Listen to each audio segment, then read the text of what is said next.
For the Rams to advance in the playoffs today, they'll have to do it in the snow, not to mention against the top team in the NFC. USC has hired a former NFL coordinator to the coaching staff, and the Dodgers have already been cleared of wrongdoing in signing Roki Sasaki. Not that that's going to calm the social media mob. Good morning. I'm James. This is your daily dose of sports and snark for the greatest sports city in the world, Los Angeles. This is the faithful Angelenos Morning Report.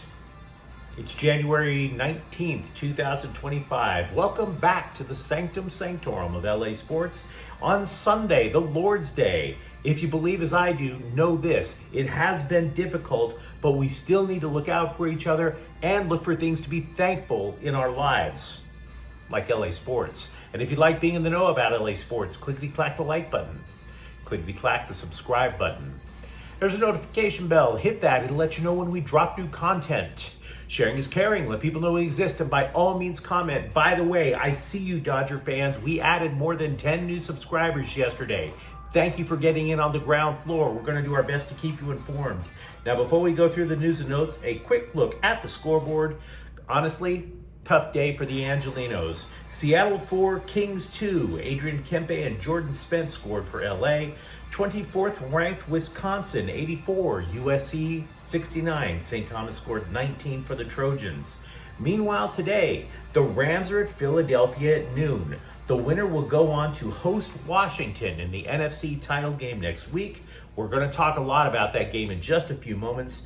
Lakers are at the Clippers at 6 o'clock. Anthony Davis is questionable to play. In the first game, the Lakers will take on at the Clippers' new digs. And it's funny, I was reading the preview. The scribe writes, they're going to face Kawhi Leonard and the Clippers. When will somebody give Norman Powell the credit he deserves? Saint Kawhi of Moreno Valley might play 10 minutes, guys. It's not exactly Kawhi and the Clippers. But let's get to the news. It is true that the Rams have improved by leaps and bounds over the course of the year. No doubt. It's also true that a win today is going to send shockwaves across football. We face reality here at Faithful Angelenos Sports. They have played the Eagles in their own stadium, and they lost by more than 2 touchdowns. It's going to be a tough task. Look, if you went position by position, you could easily understand an argument that Philly has an advantage at damn near everything outside of quarterback and head coach. And it's going to snow throughout the game. Now, I'm not going to tell you that it's impossible for the Rams to win. The Rams have won 6 of their last 7 games for a reason. That one loss was at the end of the regular season, and Sean McVay didn't even play the starters. But you would be deluding yourself if you discount that butt kicking by Philadelphia earlier. The Eagles, led by Saquon Barkley, trampled a young and smaller Rams defensive line to the tune of 314 rushing yards, for example. So, how do the Rams avoid looking like Jack Nicholson at the end of The Shining? That is the big question. Now, I would actually start by flipping the script. I would suggest to you that the snow will work in the Rams' favor in one way. One way. It simplifies the defensive game plan. If it's snowing, I wouldn't be surprised if Philly sits there and goes, you know what? We stomped the Rams with the run the last time. They haven't stopped us yet. We're going to stick with it. And you know what? That is a fair argument to make. But if I'm the Rams, it tells me, particularly in the snow, where it's hard to start throwing darts, that they don't have to worry about covering the Eagles' receivers as much. I think the Rams are going to cheat and add defenders into the box. And I think also with less traction to running to the outside, you slip in the snow and fall. I think it means that Philly doesn't run outside that much.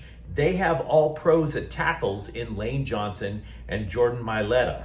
So I think the Eagles offense is going to start with the center and the guards against the Rams, stacking up the box to stop Saquon Barkley running right up the middle.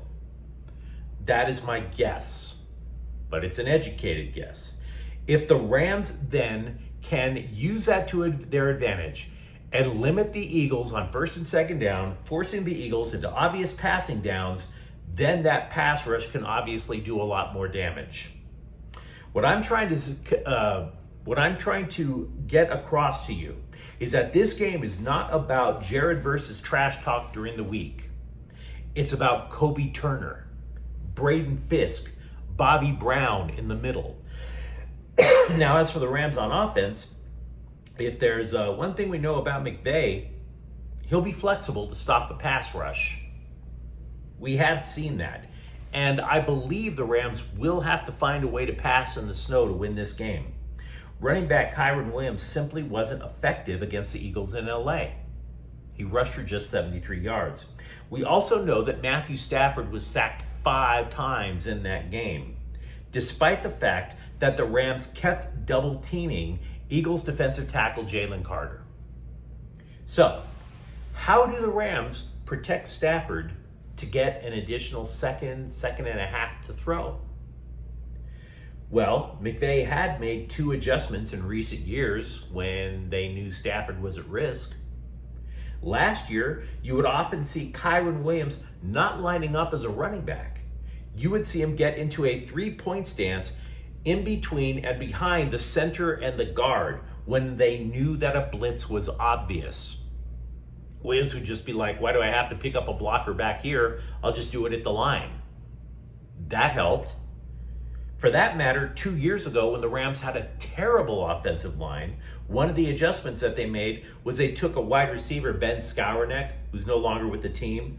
They made him for a couple of games as a fullback, and the Rams lined up in the I formation, which is something basically you would think it's been banned from football. You haven't seen it that much. Those are 2 surprise adjustments that I think the Rams can do. This is not to suggest that the Rams are going to use a receiver as a fullback.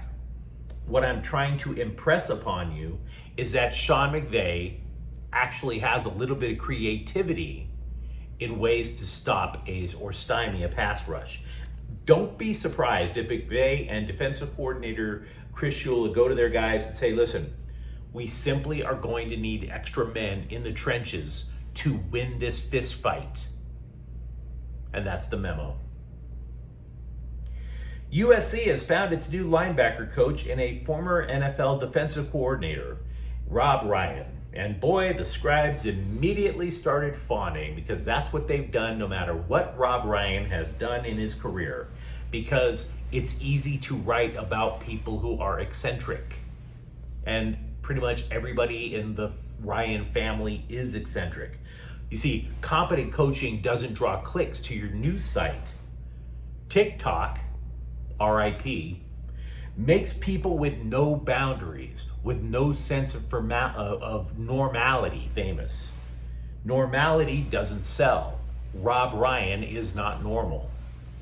This is how the press reacts. Oh my God, he's the son of the late defensive mastermind, Buddy Ryan. Oh my God, he has hair like a lead singer in a classic rock tribute band. Wow, he's the brother of ESPN hot take slinger and foot fetish creepo Rex Ryan. Isn't that cool? No, it's not. It's not cool. Because if there's one thing about sports that's never going to change, it's a meritocracy. And everywhere Rob Ryan has led a defense, the defense inevitably started performing worse. I first took note of the guy when he was the defensive coordinator with the Oakland Raiders. Everybody with the Raiders loved that guy. The press loved that guy. The fans loved that guy. You know who also loved that guy? Every opposing offensive coordinator. Everyone. He simply couldn't lead a defense. And it was the same act when he was the defensive coordinator for the Dallas Cowboys, Cleveland, and New Orleans. So since today is Sunday, let us all pray extra hard that his additional title of assistant head coach for defense is just in name only. Now, to be fair to Ryan, this could be a way for him to revive his career. One, he's worked with Danton Lynn before, which means that obviously Lin had to sign off on adding Ryan to the coaching staff. And the second thing is USC runs a 4-2-5 defense, which means Ryan only has to coach 2 players at a time. Now, Ryan replaces Matt Entz, who, by the way, was not eccentric. He was extremely competent. Entz parlayed 1 year with the Trojans into a head coaching gig over at Fresno State. And one more thing in conclusion about the Ryan coaching tree. If you have a foot fetish, that's your call. But spare us the videotapes, please. Can you at least do that for society? Huh? Thanks. As if Major League Baseball was anticipating the mean tweets, they had already investigated the whole Roki Sasaki choosing the Dodgers thing for something, anything inappropriate, and nothing was found. But you have to understand the social media mob. To them, the investigation is proof that there was foul play. So this isn't going to stop anybody. You should know that. You see, conspiracy theories require someone official, somebody in a suit, to come out and say, look, guys, you're wrong. There is no conspiracy. It didn't happen. Conspiracy theories need that. So when the LA Times reports, quote, according to a league official, MLB conducted an investigation prior to Sasaki's posting to ensure the protocol agreement had been followed. Another person with knowledge of the situation, who wasn't authorized to speak publicly, said the league interviewed numerous parties in its probe, but found no evidence to substantiate the rumors, unquote. Know this, that will have zero effect on the slime Diego Padre fans. They are still going to act like Mulder and Scully. The truth is out there. And the truth is San Diego sucks, but that's another story for another time. Many forms of worship include a mantra of some sort, a statement that gets repeated a lot in meditation to focus. So here is a mantra, courtesy of Faithful Angelenos Sports. Do not trust the foreign soccer press. Do not trust the foreign soccer press. So with that said, if you like LAFC, here is something for the foreign soccer press. It's up to you whether you believe it or not, but LAFC has allegedly agreed to transfer Matus Bogusz to Cruz Azul in Liga MX for a transfer fee of $9 million. The dude scored 15 goals with 9 assists last year for the Black and Gold, which was absolutely needed because that would pull defenders away from Dennis Bouanga and allow him more shots. If this is true, and again, do not trust the foreign soccer press.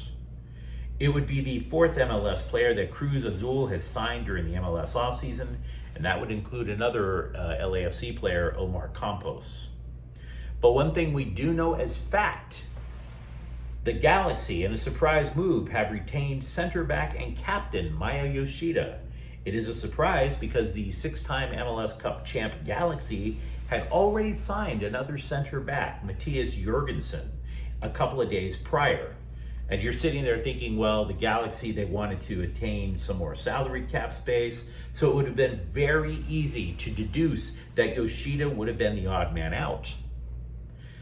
What keeping Yoshida seems to suggest to me is the Galaxy, because they won their 6th cup last month, they're going to need additional defense because they're going to play additional matches. When you win a league, you get invited to extra tournaments. So in addition to MLS matches, the Galaxy will take part in that goofy made-for-streaming event called Leagues Cup, the CONCACAF Champions League, and maybe the US Open Cup. That is going to be a lot of soccer, guys. Chargers general manager Joe Ortiz says it's possible that the Bolts can keep defensive end Joey Bosa, whose production has just fallen off the cliff like Wile E. Coyote chasing the Roadrunner.